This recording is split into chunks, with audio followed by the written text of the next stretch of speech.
Thank you, Master of Ceremony and Dr. Mashaba. Colleagues, friends in the room, some of very familiar faces, Dr. Avalos,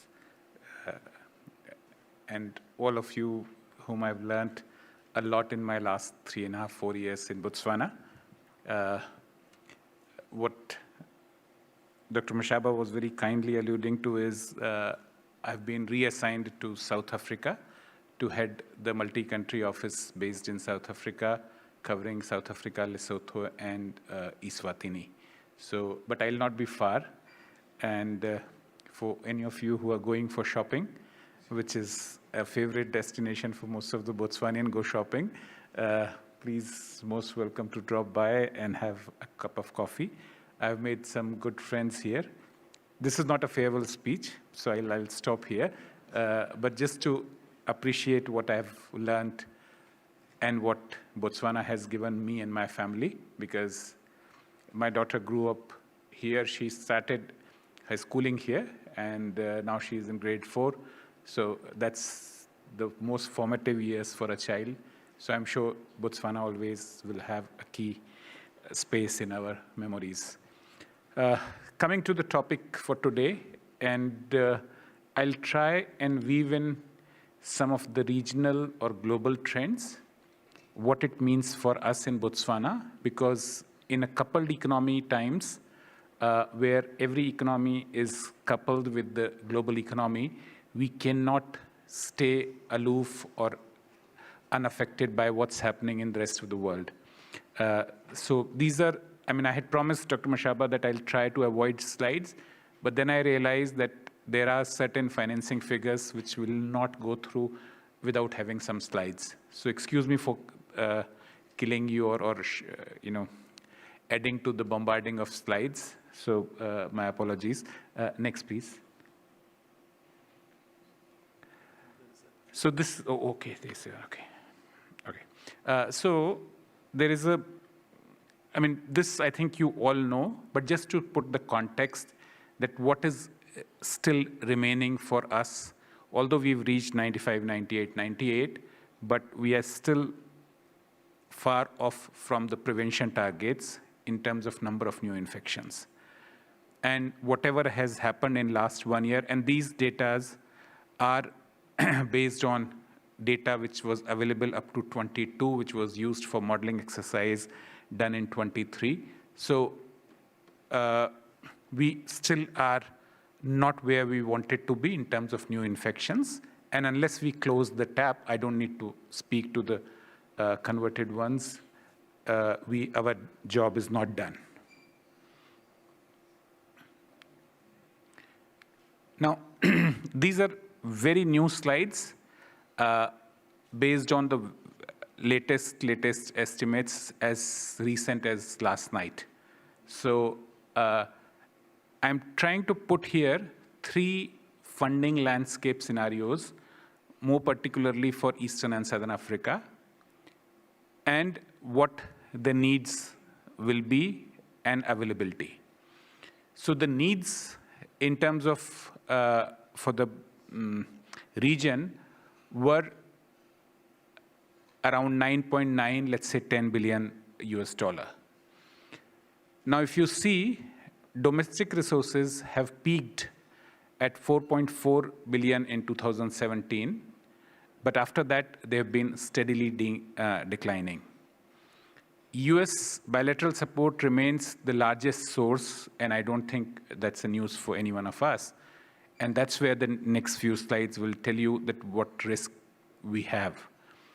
Global Fund contributes 1.33 billion in 24, and the other international funding, which has been continuously declining since 2011, and apart from this US funding and Global Fund funding, now it's very negligible, the other funding. And I'm sure many in the room who are working in the civil society space know that the funding from bilaterals, from missions in countries, embassies, has totally dried out, especially for Botswana, being an upper middle income country. Now, this is presuming that there is a flat level of international funding and 5% increase in annual per annum in the domestic funding. But this is also probably a way too optimistic scenario, and I'm sticking my neck out that this may not be the likely scenario, so I'll not spend too much time here. Because to expect under whatever circumstances we are living, that there'll be a flatlining of international funding is a bit, I think, too optimistic. Now, this is the scenario which is very plausible and which says that there will be a 50% cut in PEPFAR and other donor funding, 20% in global fund, because we know the replenishment of global fund is still up in the air. Many of you who are sitting in CCM along with the panelists here, they are aware that recently Global Fund has instructed many countries to reduce their allocations and reprogram/reprioritize the budgets. So that's clearly an indication of where we are heading to. And excuse me if my talk sounds a bit more pessimistic, but I think it's my job to show the reality rather than sticking to a scenario which may not happen, because we all can read the writing on the wall. So with this scenario, now if you see the situation of 27, we are far off the needed around 10 billion by 2030. And that is where I think we need to talk about efficiency of the response. And now, since we are speaking in Botswana, I'll try and pick up some examples for Botswana. I know it's an international audience, but I think we have to pick up a country. And this was easiest for me because that's where, and these are some of the things I have been hammering through in last 3 years of my stay here. In terms of allocative efficiency, because when we talk of efficiency, we have to talk of two things.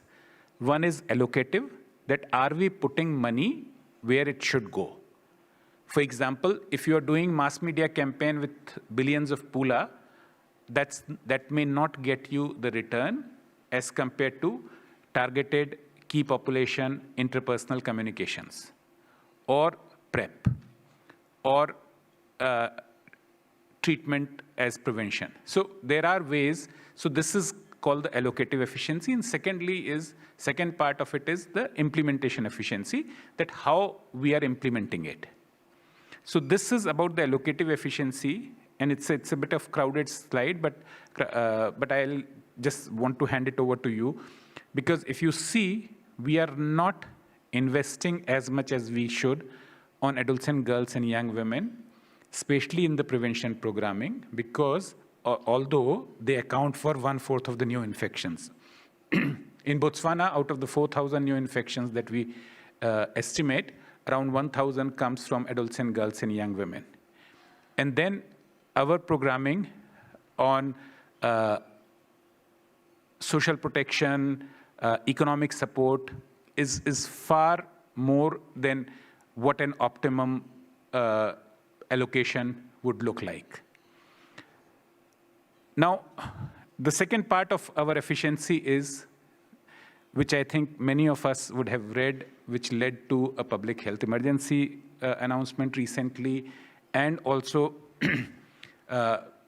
not stock out, but less than optimal supply of medication, reagents, and testing kits, etc. So these are some of the key issues which came out of a study which was instituted by UNAIDS as part of the sustainability exercise on commodity funding, which was led by Professor Kenani Dubey on one side, and the other side, it was led by Keith Jeffrey. Two separate studies, but they talked about the same issues, so I've just tried to combine some of the recommendations. The first part is that the citizen economic empowerment strategy, which we know as the procurement rules or the policy, has clearly not helped the program. slow tendering process is impacting on availability of medicines.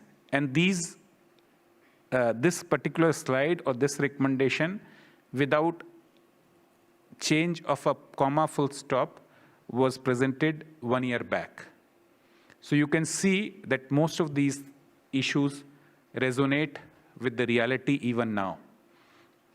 There are frequent stock out of laboratory reagents, and we know the situation of viral load testing in Botswana as we stand. The small population size obviously doesn't help us, and there has not been enough attempts to use the pool procurement platforms and also the IT. The recently announced public health emergency press conference listed some of these as the essential steps or what needs to be done. So it's good that these are being acknowledged, but I hope and wish that we had not come to this stage to actually wake up. We could have done much better avoiding this situation. Now, just a couple of examples that how our cost work or is compared with our neighbors. The cost of the ART program, if you see, we spend $130 per person on procuring the ARVs versus our neighbor Zambia, which spends $113. We spend a lot more on reagents, which reflects wastage due to expiries. So if we see, there is a huge scope, and we don't need to necessarily compare the top line with top line of everything. If Botswana can do with the overheads at $14, we don't need to touch the Mozambique 97. But we can definitely aim to bring down our reagent costs from 65 to 25. So we need to learn good examples from our neighbors. This is the second part of a largest part of our program, which is the community-based prevention programming. And that's where the differences are even more stark. If we see, we are spending on an average 200 to 400% more than our neighbors on sex worker program, on MSM programs, on VMMC program, and that simply is the implementation efficiency issue. With the same money, if we are able to reach, and imagine Botswana being a small country, we have 6,000 plus 3,000 sex worker and MSM combined target population. For 9,000 key populations, how much do we want to put in? There was almost like a 20 million USAID funding going in it. There is 17,000 million funding going from the Global Fund. There is 6 to 7 million funding going from social contracting of NAPA. Now, if you do a basic denomination calculation that per capita or per key population, how much we are spending, it's huge. And there is, I think, we should not wait for another knee-jerk situation like we have with commodities when it comes to rationalizing the programming. Now, very quickly, why it matters for us to sustain, because we've made, as many speakers have spoken about it, that we've achieved 95, 98, we have gold tier, so we cannot afford to lose. We cannot afford to drop the ball. However, our program remains the most costly in the region. We spend 1.6% of GDP on HIV programming. We spend almost like 160 million per year for a 2.3 million population with almost 19%, 20% prevalence. If you do a basic maths, the per capita spending in all the programming is much higher than what it should be. Now, this is extrapolation of what the funding gap would look like. I'll leave it with you, and I'll just conclude by talking of the 4 pillars of sustainability and transition risk assessment. Financing is only one part when we talk of resource utilization. And normally we always associate resources with financing, but I think for Botswana, it's important to look at health system strengthening, governance, CSO engagement. And when we talk of these, for example, for governance, probably we need to have a clearer picture before such adjustments are made. Recently, DACs were moved out and brought under NAPA, and the primary health care went into local government and NAPA into Ministry of Health.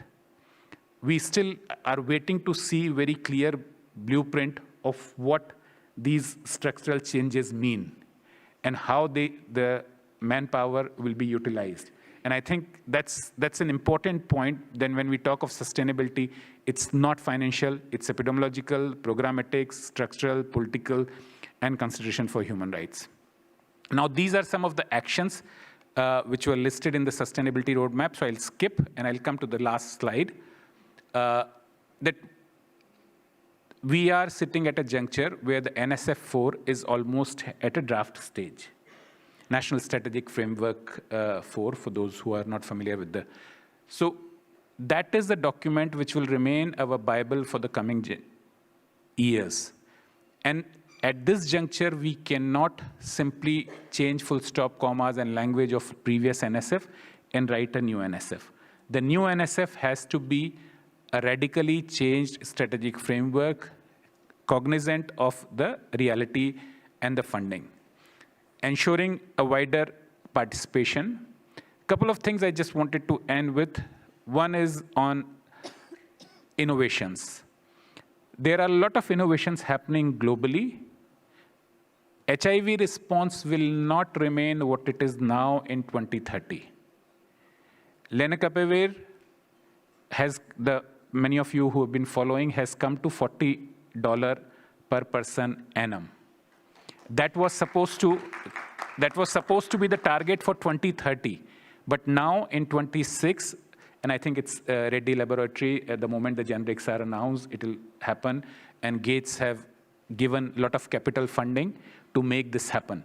So this will revolutionize the entire scenario. There is also in the pipeline once a month ARV pill. There is also not just the preventive aspect of lenacapavir, but also using it as a treatment. So now imagine the reduction in your overheads, administration cost that will come once you transit or migrate from ARV to long terms, from ARVs to once a month pill, and all that. And I'm hopeful that by 2030, this will go down to $20 per person per year. So if that is going to be the situation, we have to probably revisit how we are going to administer HIV program. It can no longer be sitting in the primary health clinics always. We have to look for alternatives of PPP or private sector collaboration, where if these are going to be once in 6 months and not even injections, if it's going to be once a month, just a pill, then how will it change our program? So I'm very hopeful that despite of the trend that we saw in funding reduction, program will not affect. Program will not be impacted. Our beneficiaries will not be impacted. The communities that we serve will not be impacted. But the global change will trigger us in the new generation, whether we like it or we don't. And that's why my request to everybody, including the government and civil society, is to please embrace these changes and be ready for the new generation. We need a response which is national. It cannot be any other country's response copy-pasted on Botswana. It has to be integrated, efficient, and the planning with civil society and jointly is extremely important, because we can no longer live in siloed programming, because we have been used to living in that. And unless we break those silos, unless we put all the money of Global Fund, PEPFAR, government on one table and see what is needed for country, and we program rather than thinking, oh, this is my donor, I have 40 people to take care of because they are on my payroll. So that is extremely important, for which we need a longer-term strategy. And I think countries need to take full ownership. Very often you hear government officials saying, oh, prevention, oh, that's taken care by USAID. Oh, that's Global Fund. No longer we can live in that era where the championship of the response is diffused. It has to be a renewed focus on the three ones, where one leadership, one framework decides on everything. So I'll stop here. I took a couple of minutes extra, but I think, and it's time to implement the recommendations and move into the new generation, and we look forward for NSF4 to herald in the new era. Thank you very much.